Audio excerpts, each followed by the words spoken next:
Mga kababayan, kamusta po? Si Kamanong po, nagbabalik na naman po muli para po magkomento po sa inyo dito po sa Tambayan Makabayan. Magandang umaga po muna sa inyo, tanghali, hapon, gabi at madaling araw po sa ating lahat. Sana po nasa maayos po tayong kalagayan, mga kababayan. Magkomentuhan na po tayo, mga kababayan. Ito po, komentuhan po natin. Ito pong pahayag ng World Bank, mga tambay, tungkol po sa ating ekonomiya.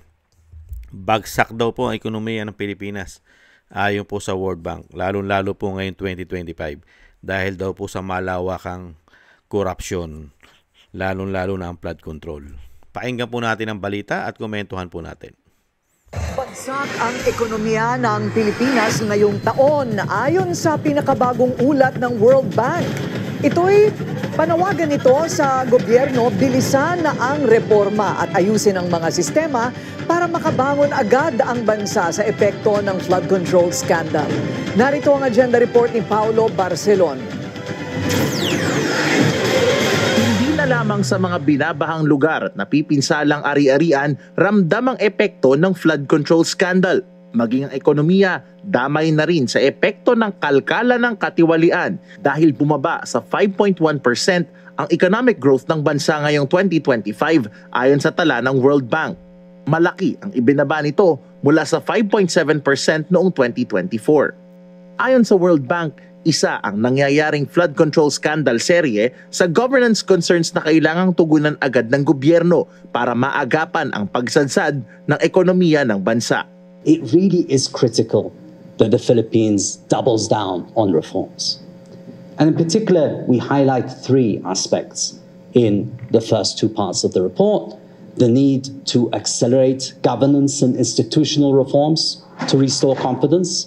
Second, to continue with fiscal reforms to ensure that fiscal consolidation is achieved without sacrificing long-term growth.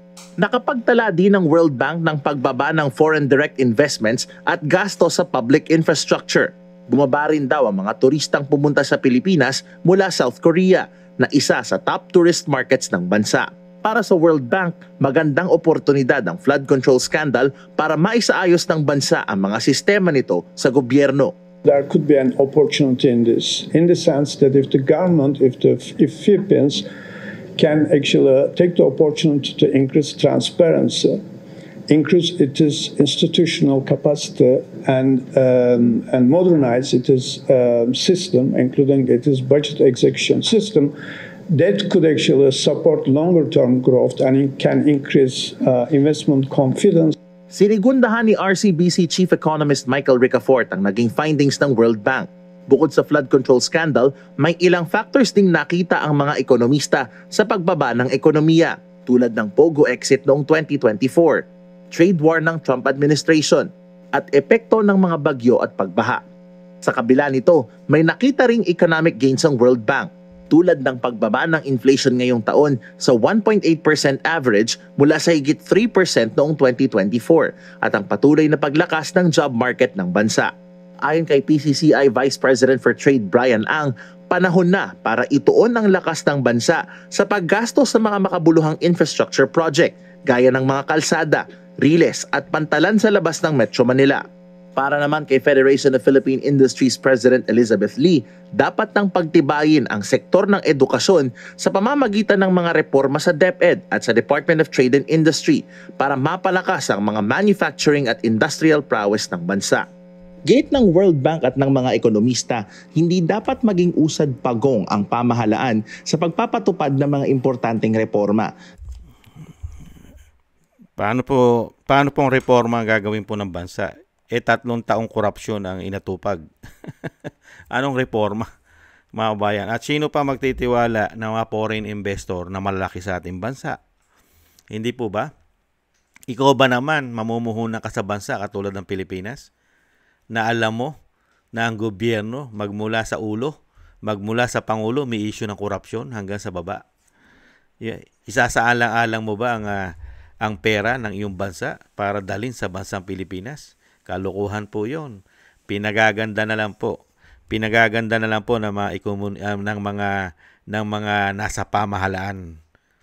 Di po ba? Pinagaganda na lang po nila sa pamahalaan na ang bansa ay makakabangon At syempre po, ito pong World Bank ay tinuturuan po na ang Pilipinas ay magkakaroon pa ng chance o pag-asa na makabangon at makabawi kung aayusin lang daw po ang sinasabing kapakipakinabang na proyekto ang ating bansa.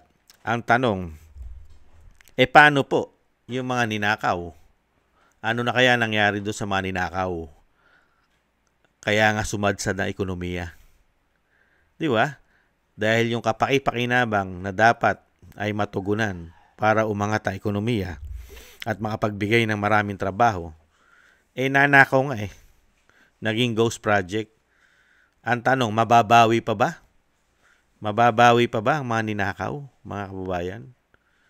At sa tingin nyo, yung numero na sinasabi nila, mga kababayan, mas malala pa nga yan sa actual Hindi po ba?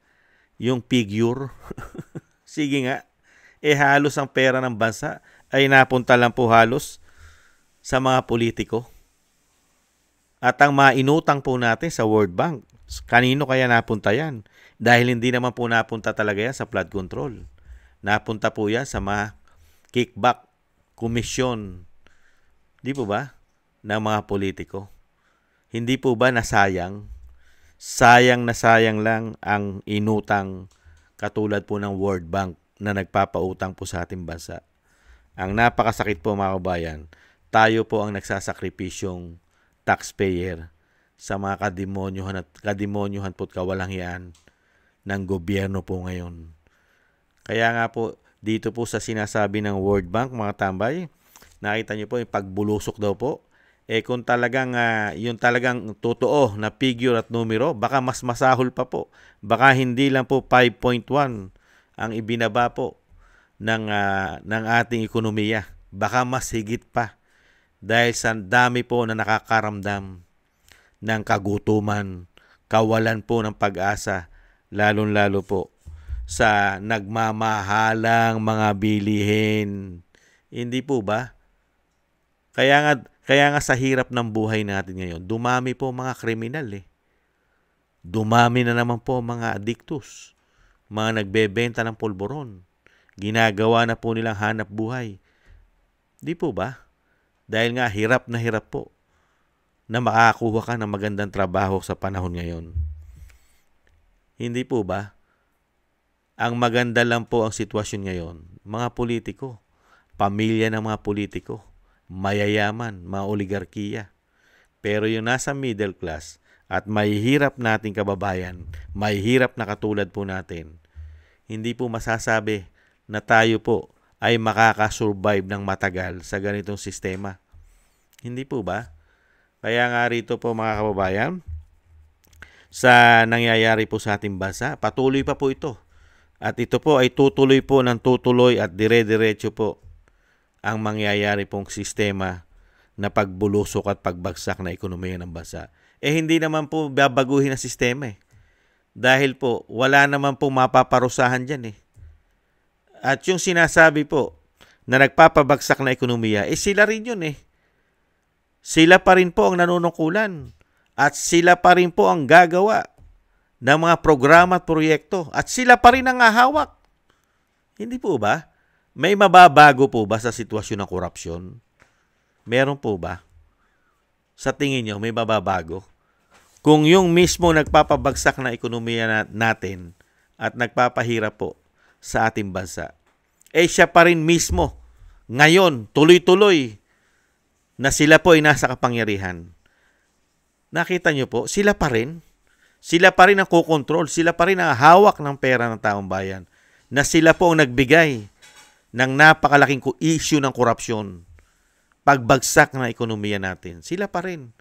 At ang pinakamasakit, mga bayan, dire-diretso. Walang patid. Hindi po ba?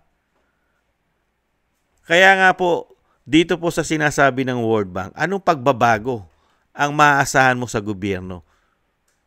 May pagbabago po ba? Kung mismo sila ang korap, sila ang magnanakaw, paano nila babaguhin yan? Wala naman po silang ginawa sa ating bansa. Pag-upo, inumpisahan na po nilang mamulitika. gumastos na po na isang damukal na pera sa pamumulitika. Pagpapabagsak sa politika na alam nila na ito'y makakabalik sa kapangyarihan, katulad ng mga Duterte. Hindi po ba? Binuhusan na po nila ng pera yan. Umano. Hindi po ba? Dire-diretso po. Tapos sabihin, makakabawi. Paano makakabawi ang isang bansa? Walang inatupag ang gobyerno kundi pamumulitika at pagnanakaw sa kaba ng yaman. Hindi po ba katarantaduhan na lang po yan? Ano pang pag-asa ang makukuha mo niyan na ibangon mo ang ekonomiya? Kung wala pong ginagawa ang gobyerno, araw-araw po issue korupsyon at pamumulitika. Lalakas ba ekonomiya mo niyan? Papasukin ka ba ng mga turismo? Yan, katulad po niyan, bagsak ang turismo natin. Pati po yung sinasabing mga bansa katulad ng Korea na nangunguna po para po sa atin ay mamasyal at magturis, ay wala po, bagsak. Saan ka ba naman makakita na bansa na kurap at laganap na naman ng mga adiktus?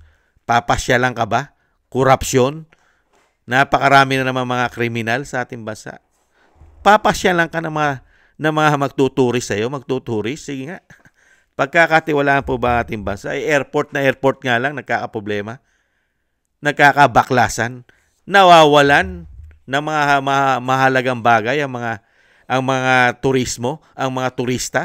Pati mga kababayan natin balikbayan, nabubuksan pa ang kanilang mga maleta. Hindi po ba? Di po ba puro kahihiyan ang nangyayari sa ating bansa?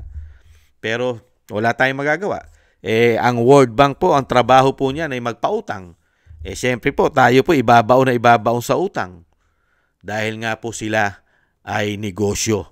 Negosyo po nila yan di po ba? Kaya yung mga inutang na natin, inutang na nila, wala na po yun. Uutang na naman po para sabihin makabangon na ekonomiya. Pero yung mga inutang na sinasabing pagpapalakas na ekonomiya, naibulsa na po nila yon umano, mga kababayan. Yan po ang nangyayari sa ating bansa, mga kababayan. Tayo po ang pinahihirapan ng mga nanunungkulan sa ating bansa. Sila po ang nagpapasasa sa pera ng taong bayan. Pero po ang impact at problema, tayo po ang magdadala ng mga taxpayer at mga nagbubuwis.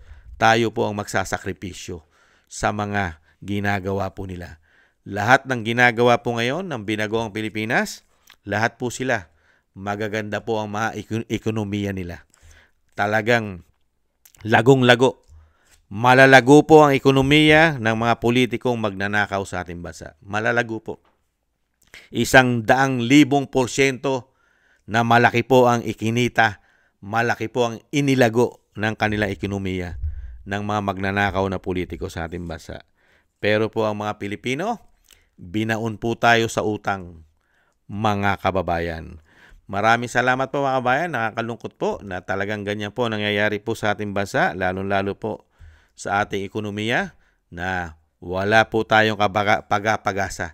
Wala po tayong kapag-apag-asa kung sila pa na naman ang magbabangon na naman daw. Sila na nga ang nagbagsak at nagbaon ng utang sa atin. Tapos sa kanila pa tayo aasa na ibabangon nila ang ekonomiya natin. Binagsak na nga nila gamit ang korupsyon at pamumulitika. Unbelievable. Para kang kumuha ng bato na pinukpok mo sa ulo mo sa ganitong klaseng sitwasyon sa ating bansa. Hindi po ba? Maraming salamat po sa nakagusto po ng ating Tambayang Makabayan sa YouTube at TikTok. At ganun din po sa mga subscribers po natin. Thank you po. At sa mga nagbibigay po ng tulong, thank you po. Sa mga po nag-share, share, sa mga nagko-comment, like, share, and subscribe, thank you po.